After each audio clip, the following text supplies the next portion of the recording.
नमस्कार. ही 24 तास paid news चॅनलची पाहू शकतात. धुळे महानगरपालिकेमध्ये असलेले बचत गट तारंगात या महिला बचत गटच्या माध्यमातून महानगरपालिकेवर काय आरोप होत आहे.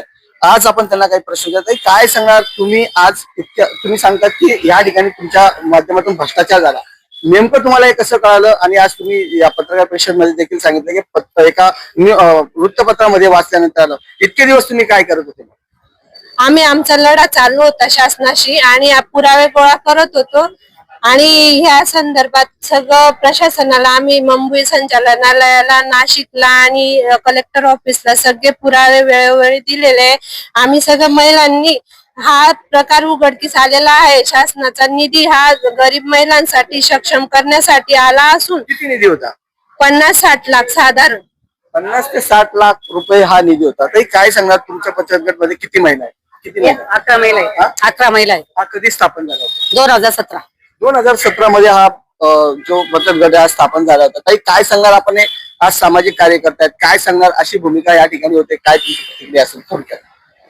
एक प्रशासनाला विनंती आहे की एखादा भंगार जरी एखाद्याने चोरलं तरी पोलीस प्रशासनाकडे जरी तक्रार गेली तर पटकन ते अटक करतात त्याला. आणि आज इथं धुळे महानगरपालिकेमध्ये एवढा मोठा भ्रष्टाचार बचत गटांच्या याच्यात झालेला आहे. गणेश कोंडे तसंच जे कोणी असतील त्यांच्याकडून 50 ते 60 लाखाचा, तरी त्यांची चौकशीचे आदेश होऊ नये, त्यांच्यावर फौजदारी गुन्हे दाखल होत नाही त्या अधिकाऱ्यांवर. आणि जनतेचा पैसा, जो सरकारचा प्रशासनाचा पैशाचा इथं काहीच चौकशी होत नाही. हे एवढा मोठा भोंगळ कारभार या धुळे महानगरपालिकेचा आहे. धुळे महानगरपालिकेमध्ये भोंगळ कारभार असं या महिलांचं. तरी काय सांगणार? असं म्हणलं जातं की बँकेमध्ये देखील त्या ठिकाणी हेराफेरी करण्यात आली. काय नेमकं काय प्रकार? बँकेत प्रकल्प अधिकारी जे होते गणेश खोंडे यांनी आपला वैयक्तिक मोबाईल नंबर, ईमेल आयडी परस्पर आमच्या बनावट सह्या करून दाखल केला असून आम्हाला जेव्हा ही थोडी कुजबूज लागली की हा प्रकार काय चालू आहे, तेव्हा आम्ही बँकेचा तपशील आणला आणि त्यात सगळा घोटाळा काय आहे ते बघितलं. आणि तातडीने सर्व महिलांनी आम्ही शासनाला इथे धुळे महानगरपालिकेला 2 मीटिंग घेतल्या. आमच्या इथं कोणीही असं सहकार्य केलं नाही. म्हणून आम्ही सर्व महिलांनी ठरवलं वरती कलेक्टर ऑफिस, विभागीय आयुक्त नाशिक आणि बेलापूर, नगर विकास मुख्य सचिव यांना सुद्धा आम्ही तक्रार दाखल केली. त्या तक्राराचा मुख्य सचिव असतील त्यांना देखील या ठिकाणी तक्रार दाखल केली, तरी देखील त्यांनी या गोष्टीचा पाठपुरावा केला.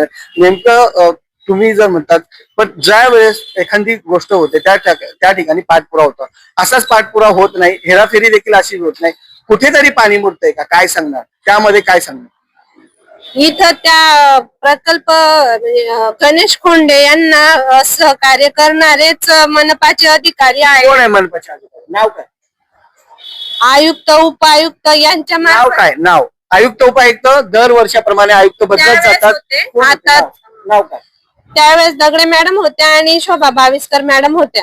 त्यांच्याकडे वारंवार आम्ही मॅडम असो, शोभा भाविस्कर मॅडम असो, यांच्या माध्यमातून झाल्याचं असं निष्पन्न होत आहे. राजकीय दबाव बी तुमच्यावर आहे का? काय सांगणार?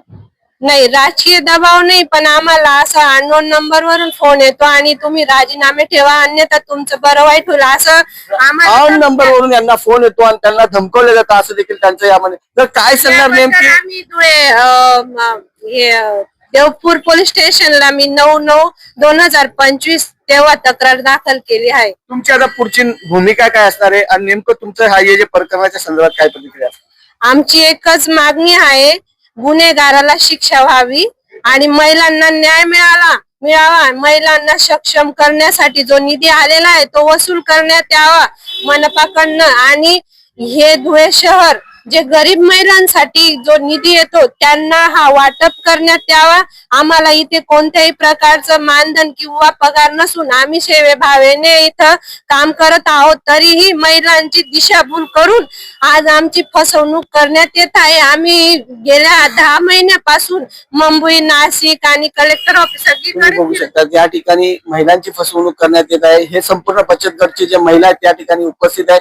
नेमकं धुळे महानगरपालिकेमध्ये असा प्रकार या ठिकाणी घडलाय आणि दगडे मॅडम यांच्या कार्यकर्तेमध्ये आणि गणेश जे आहे अधिकारी त्यांच्या कार्यकर्तेमध्ये हा भ्रष्टाचार शहर अभियंता त्यांच्या व्यवस्थापक त्यांच्या माध्यमातून हा भ्रष्टाचार झालाय असं देखील या महिलांचं म्हणणं आहे. आणि 14,000पेक्षा जास्त महिला या बचत गट मध्ये काम करतात. आज त्यांचा बेरोजगारीचा प्रश्न देखील या ठिकाणी निर्माण झालाय. कॅमेरामॅन निलेश डोळे, सजारी पवार, 24 तास. जय हिंद, जय महाराष्ट्र.